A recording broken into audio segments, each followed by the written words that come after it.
अस्सलाम वालेकुम, मैं हूं डॉक्टर इरफान अहमद। आप सबको खुशामदीद। अगर आपको घुटनों में से स्पेस कम हो चुकी है, घुटनों का अर्थराइटिस है, आप ऐसी कौन सी 5 गलतियां डेली दोहराते हैं जिनकी वजह से आपकी दर्द में बेहतरी नहीं आती, आपको रोज़ाना पेन किलर खाना पड़ते हैं? तो आप इस वीडियो को देखें, क्योंकि मैं इस वीडियो में बताऊंगा कि नॉर्मली जब हमारे पास पेशेंट आते हैं वो ऐसी कौन सी गलतियां दोहरा रहे होते हैं और उनका बेहतरीन सोल्यूशन क्या है। तो आइए इस वीडियो को स्टार्ट करते हैं। नंबर 1 मिस्टेक, लोग लो सोफा लो चेयर पे बैठ जाते हैं। अब ये लो है, जब लो होता है तो हमारी हिप का लेवल नीचे से नीचे हो जाता है। ऐसे में हमें ज़्यादा एफर्ट लगा के उठना पड़ता है। अब ये देखिए, मैं यहाँ से उठने लगा हूँ तो मुझे ज़्यादा एफर्ट लगा के उठना पड़ रहा है। अगर आप ज़्यादा देर तक बैठ जाते हैं तो उससे आपके नी जॉइंट जो है स्टिफ हो जाते हैं, अंदर से ल्यूब्रिकेशन कम हो जाती है। तो आइडियली हम अपने पेशेंट को इनकरेज करते हैं कि जब भी बैठें तो कोशिश करें कि आपकी जो चेयर का लेवल है वो इतना हाई हो कि हिप जो है वो नी से ऊपर होने चाहिए। साइड बाय साइड जब भी बैठें तो अपने बाजुओं वाली कुर्सी पे बैठें ताकि उठते वक्त आप अपने बाजुओं का सहारा ले सकें।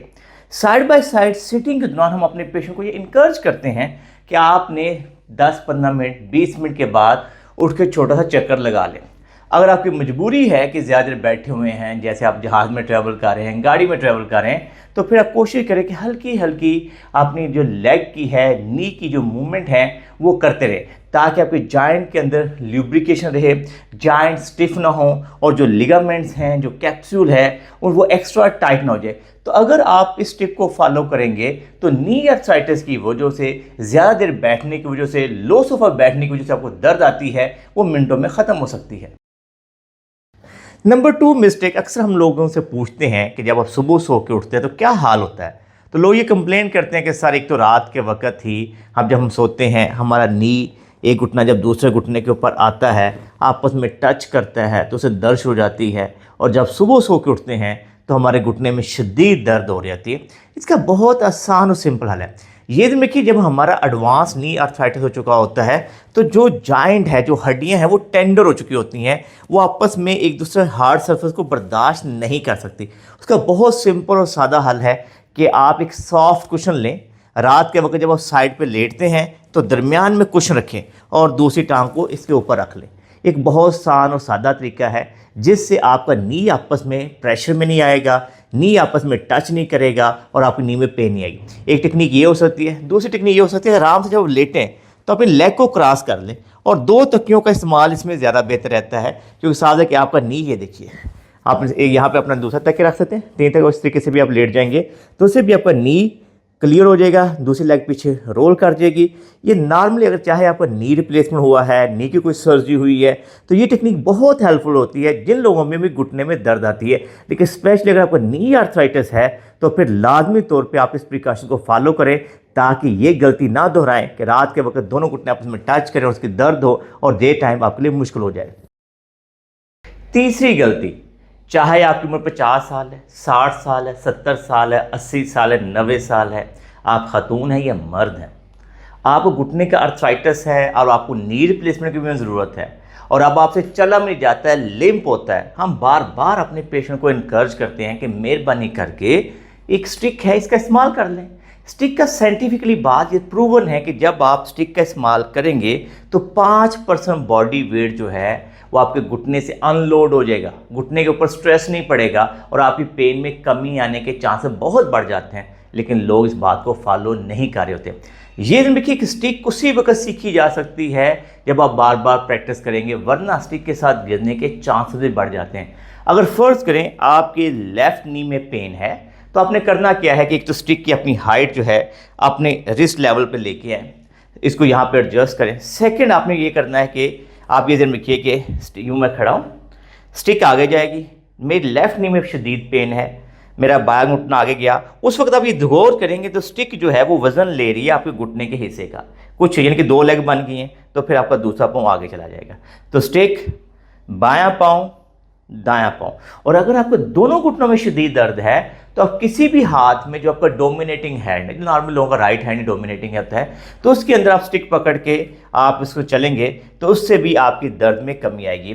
तो बराह करम आपका नी आर्थराइटिस है, नी की शदीद पेन है, बजाय इसके कि आप अपनी दर्द को बहुत ज़्यादा बढ़ा दें, उसके बाद दर्द की गोलियां खाएं, टीके लगवाएं, तो बेहतर है कि एक सिंगल स्टिक का इस्तेमाल करना शुरू कर दें ताकि आपकी दर्द में कमी लाई जा सके।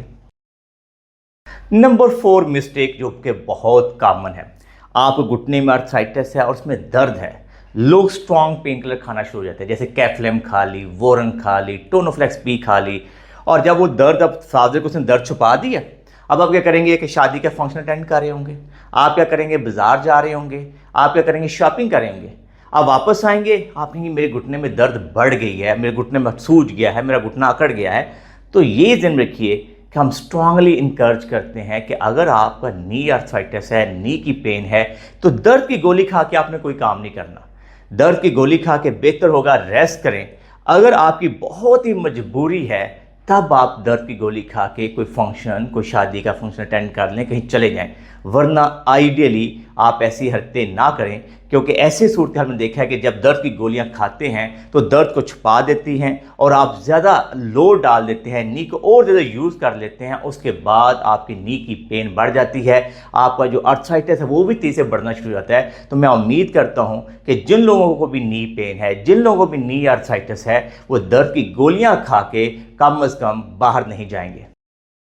और आपको नी आर्थराइटिस है और आपको ये समझ नहीं आ रही कि हम सीढ़ियाँ कैसे चढ़ें। अक्सर लोग गलती क्या करते हैं कि जब वो सीढ़ियाँ चढ़ते हैं तो फ़र्ज़ करें उनके राइट नी में या लेफ़्ट नी में पेन उसी से चढ़ना शुरू हो जाता है। फ़र्ज़ करिए लेफ़्ट नी में पेन उसके बाद उनको शदीद दर्द होगी, लेफ़्ट नी से चढ़ते हैं दर्द होगी। और अगर फ़र्ज़ करें राइट नी का आर्थराइटिस है तो राइट नी से चढ़ेंगे तो उसमें उनको भी काफ़ी दर्द होगी। तो इसलिए बेहतरीन स्ट्रेटजी क्या है कि कोशिश ये करें कि जिस टांग में दर्द नहीं है उस टांग से चढ़ें।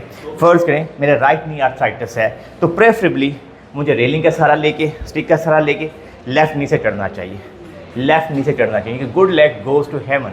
और अगर हमारे जिस टांग में दर्द है हमें उस टांग से उतरना चाहिए। फ़र्क है हमारे राइट नी में पेन है तो हम राइट नी से नीचे आएंगे, हम राइट नी से नीचे आएंगे। ये बहुत सिंपल और सादा स्ट्रेटजी है जिसकी मदद से हम अपनी नी पेन को मैनेज कर सकते हैं। मैं उम्मीद करता हूँ कि ऐसी 5 गलतियाँ जिनकी वजह से आपके घुटने का आर्थराइटिस, घुटने की दर्द बढ़ सकती है, वो आप नहीं दोहराएंगे। अगर आप घुटनों की दर्द से परेशान हैं और आप ये चाहते हैं कि आपको टॉप 15 बेहतरीन एक्सरसाइज दी जाएं ताकि आप घुटने मजबूत हो जाएं और घुटने के आर्थराइटिस में कमी लाई जा सके और आपकी पेन ख़त्म की जा सके, तो फिर ये वीडियो देखिए। तो ये बहुत पॉपुलर वीडियो है, 7-8 लाख से ज़्यादा लोग इस वीडियो को ऑलरेडी देख चुके हैं। और अभी चाहते हैं कि ख़वातीन में नी आर्थराइटिस क्यों कॉमन होता है, तो ये वीडियो देखें, क्योंकि हमने काफ़ी डिटेल में बताया है कि हमारे मुल्क के अंदर या दुनिया के अंदर ख़वातीन में नी आर्थराइटिस की वजूहात क्या होती हैं। इसके अलावा नी पेन के ऊपर बहुत सारी वीडियोज़ हैं जो हम गाहे अपने YouTube चैनल के ऊपर अपलोड करते रहते हैं। मैं उम्मीद करता हूँ कि आपको ये हमारी वीडियो बहुत पसंद आई होगी। अगर आपको ये वीडियो पसंद आई है तो इसको लाइक और शेयर कीजिए, हमारे चैनल को सब्सक्राइब कीजिए और बेल आइकन को ज़रूर क्लिक कीजिए ताकि आपको हमारी नई वीडियोज़ के बारे में आगाही हो। अल्लाह हम सबका हामी और नासिर हो। अल्लाह हाफिज़।